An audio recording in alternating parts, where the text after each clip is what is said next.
स्वागत है आप सभी का मेरे चैनल में दादी नानी की कहानियाँ। आज हम सुनने जा रहे हैं वैसाखी चौथ माता की कहानी। तो आइए सुनते हैं। एक गांव में एक बुढ़िया थी। उसके एक पुत्र था। वह अपने पुत्र के लिए 12 महीनों की 12 चौथ व्रत किया करती थी। उसका पुत्र जंगल से लकड़ियाँ लाता और दोनों माँ बेटे वही बेच के अपना गुजारा करते थे।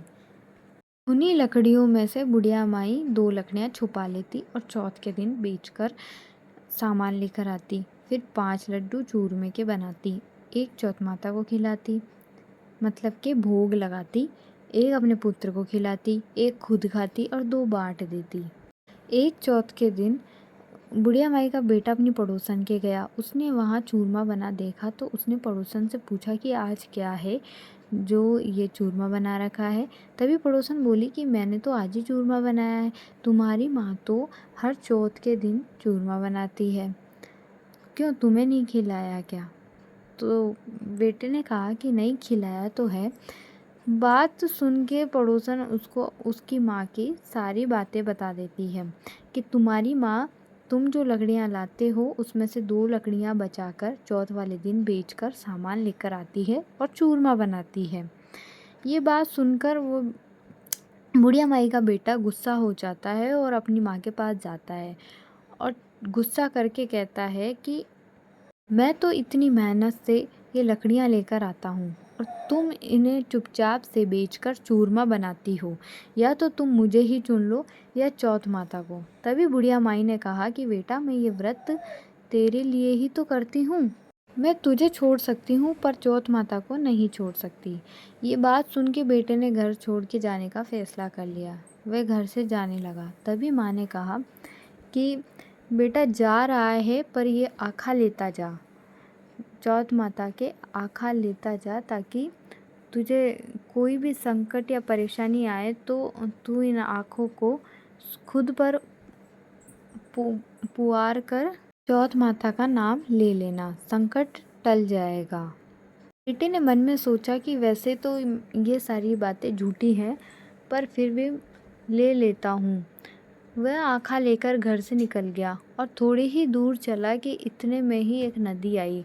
तभी उसने अपने माँ की याद आई और जो बताया था उसने वैसे ही किया। आँखा पूर कर उसने कहा कि हे चौथ माता, अगर तू सच्ची है तो ये नदी सूखकर रास्ता बन जाए। तभी नदी सूखकर रास्ता बन गई और वह थोड़ी दूर आगे निकला तो वह एक घने से जंगल में खो गया। तभी उसने आँखा पूर कर कहा कि हे चौथ माता, तू सच्ची है तो मुझे रास्ता मिल जाए। तभी उसे रास्ता मिल गया। रास्ता मिलने के बाद वह थोड़ी और आगे गया। वह जिस नगरी में गया उस नगरी का राजा हर महीने में एक बलि दिया करता था। बुढ़िया माई का बेटा नगरी में चलता चलता एक बुढ़िया माई के घर पर ही गया। वहाँ बुढ़िया माई रोटी बनाती हुई रो रही थी। उसने देखा कि बुढ़िया माई रो रही है। तभी उसने बुढ़िया माई से पूछा कि माँ, तू क्यों रो रही है? तो बुढ़िया माई ने कहा कि बेटा, मेरे एक ही तो बेटा है, एक ही तो पुत्र है और वह भी आज राजा की बलि चढ़ जाएगा। तब उसने कहा कि माई, तू चिंता मत कर, तू ये रोटी मुझे खिला दे, तेरे पुत्र की जगह मैं चला जाऊंगा।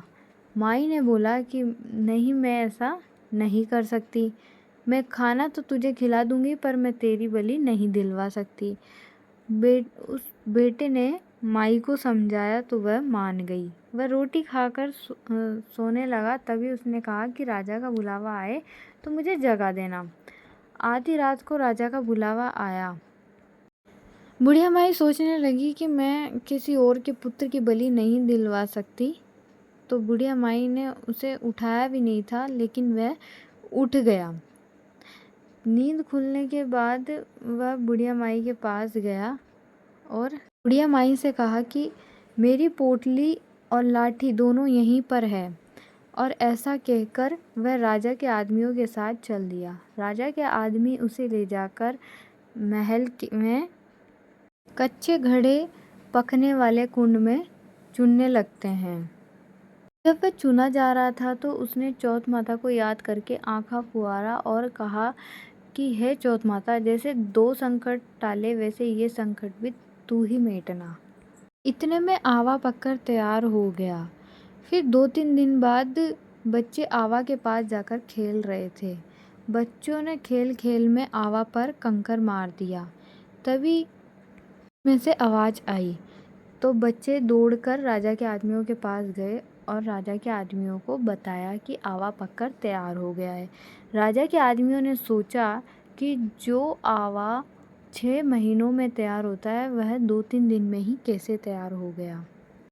राजा के आदमियों ने ये बात राजा को जाकर बताई। तभी राजा भी अचंभित हुआ।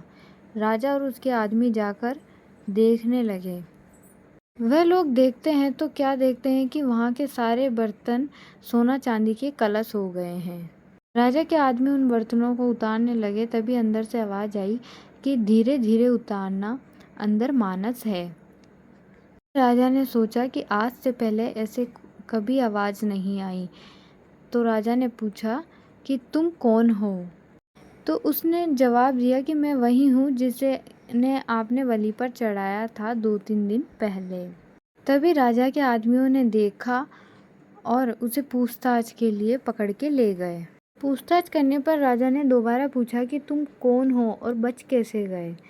तभी उसने जवाब दिया कि मेरी माँ चौथ माता का व्रत करती है, उन्हीं की कृपा से मैं बच पाया हूँ।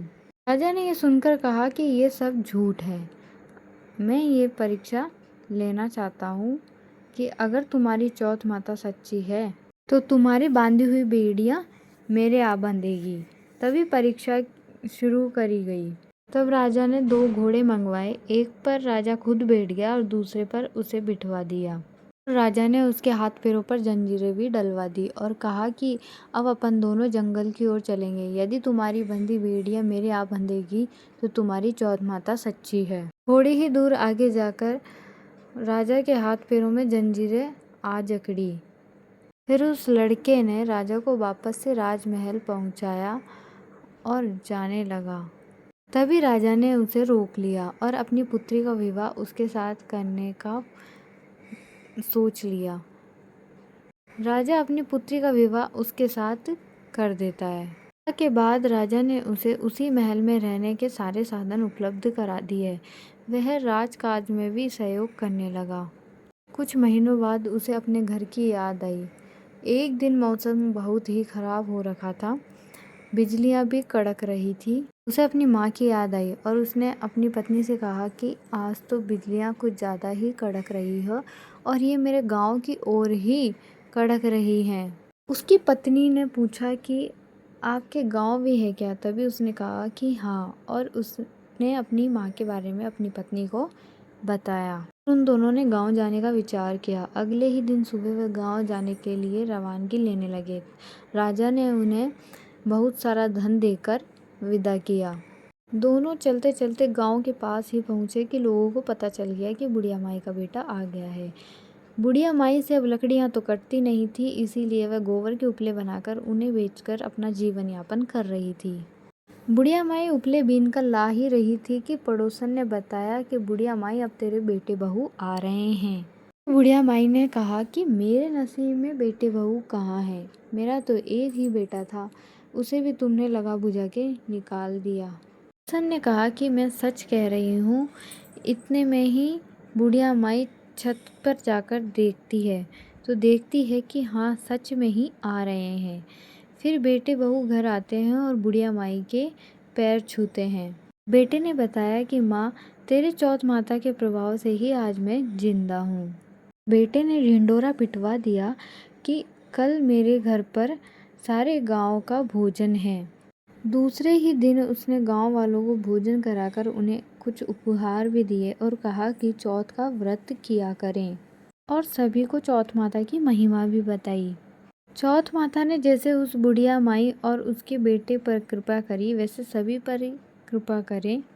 तो ये थी आज की हमारी जानकारी। तो कैसी लगी आपको हमारी ये जानकारी?